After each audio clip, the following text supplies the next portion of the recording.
Welcome to What's on My Bookshelf with Jill.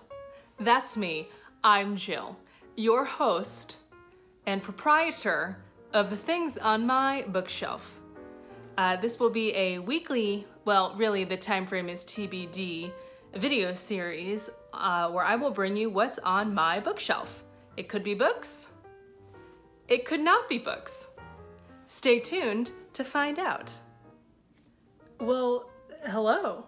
And welcome back. We took a brief hiatus because I didn't feel like doing an episode. And this week, we have a little bit of a 2-for-1 special. I don't know why I shortened the word. Anyway, also we have a special guest. She's taking a snooze. Look at her. I could just look at her. I'm looking at her in the reflection of the camera. She's here for story time. Story time. I did not even plan that, I promise. Okay, so also I'd like to just make a point to say, I know we've had a number of books that I haven't read, and that includes one of the ones today, but I do read. I'm a big fan of the library and getting books on the Kindle from the library. So I am a reader, just not of the books I own, as I look at my bookshelf longingly in the distance. Okay, so this is a book that I have read, and it's called The Collaborator by Diane Armstrong. And it is a World War II story of heroism, passion, and betrayal. So it is based on true events, but the lot is fictional. The main character, Miklos Nagy, is based on the real person, Rezo Kastner. I think I pronounced that right. Who saved over 1,000 Jews from the death camps. However, some were not so quick to deem him a hero.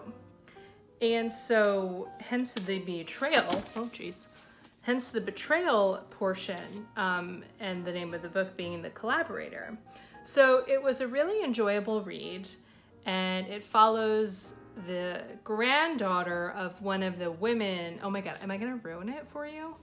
I'm not sure you're gonna read it. Anyway, it follows the granddaughter of one of the women he saved, but there's definitely a lot more to that story and his story, and it was very interesting and a good read, and I very much enjoyed it.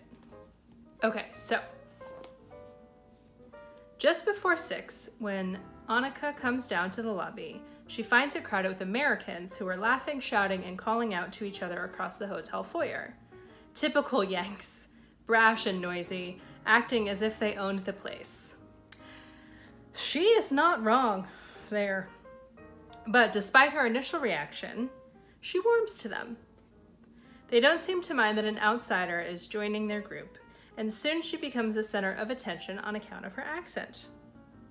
She's Australian. This is about, that was talking about the granddaughter. Cool. Okay, not a very enticing paragraph, but still a great book. So the other book that I haven't read is Man's Search for Meaning by Viktor Frankl. He was, I don't know much. I know that he was in the concentration camps and is a psychologist and has,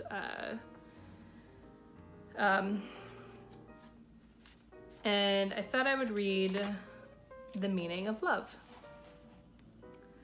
Love is the only way to grasp another human being in the innermost core of his personality. No one can become fully aware of the very essence of another human being unless he loves him. By his love, he is enabled to see the essential traits and features in the beloved person. And even more, he sees that which is potential in him, which is not yet actualized, but yet ought to be actualized. Furthermore, by his love, The loving person enables the beloved person to actualize these potentialities by making him aware of what he can be and of what he should become. He makes these potentialities come true. And I just thought that we could all use a little love and a little more love and even more than that.